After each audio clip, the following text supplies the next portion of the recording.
anak laki-laki miskin dan anak perempuan kaya. Bisakah mereka bersama? Dokter mengatakan wanita terlalu stres. Berhenti memprovokasi dia, melihat wanita yang sangat kucintai di ranjang rumah sakit. Suara itu, hati seorang pria akan meleleh. Dia melepaskan turbulen dan tanpa hambatan.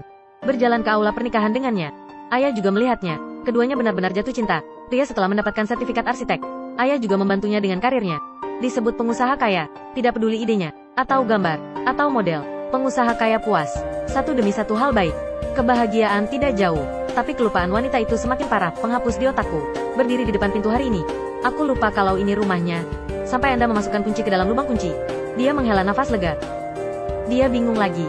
Apakah ini dapur saya? Untungnya, saya melihat ke belakang dan melihat pria itu. Dia baru ingat, itu laki-laki saat dia tidak di rumah. Seperti dapur baru. Wanita merasa bahagia. Pria memiliki kantor baru, berdebat dengan mantan rekan kerja.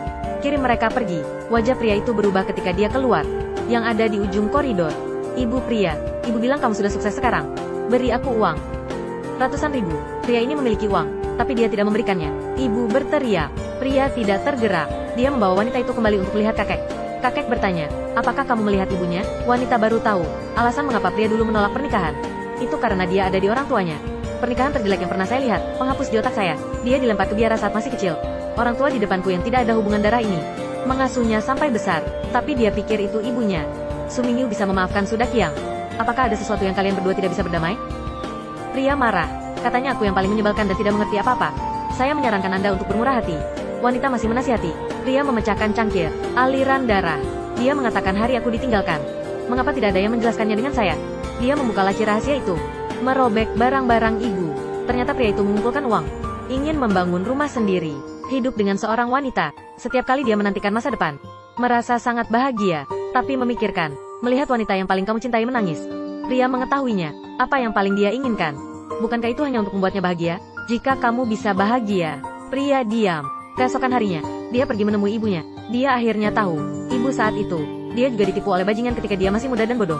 Dia memiliki ketidakberdayaannya. Hati pria pun menjadi lembut. Melunasi hutang ibunya. Tapi bagaimana dengan rumah pasangan muda itu? Wanita berbalik. Menggoda seorang pria dengan permainan kartu yang dia pakai setiap saat. Semua keluhan dan keengganan pria. Semua larut dalam pelukan seorang wanita. Hidup menghidupkan kembali harapan. Kesedihan dari surga. Wanita itu sakitnya tambah parah. Pertanyaan yang baru saja ditanyakan oleh dokter. Lupakan dalam sekejap mata. Dia didiagnosis menderita Alzheimer. Disebut penyakit orang tua. Tetapi ada juga sejumlah kecil pasien yang masih muda dan setengah bayar. Sedangkan wanita, sedikit malang. Dia takut dia akan melupakan segalanya. Takut melupakan pria.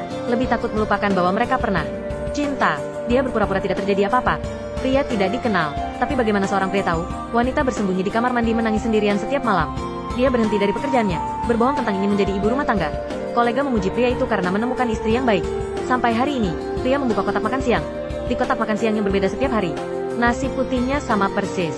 Pria bergegas ke dokter. Memaksa dokter untuk mengakui semuanya. Tebak dengan benar. Wanita mulai melupakan pria. Sisi lain, wanita memasak di rumah.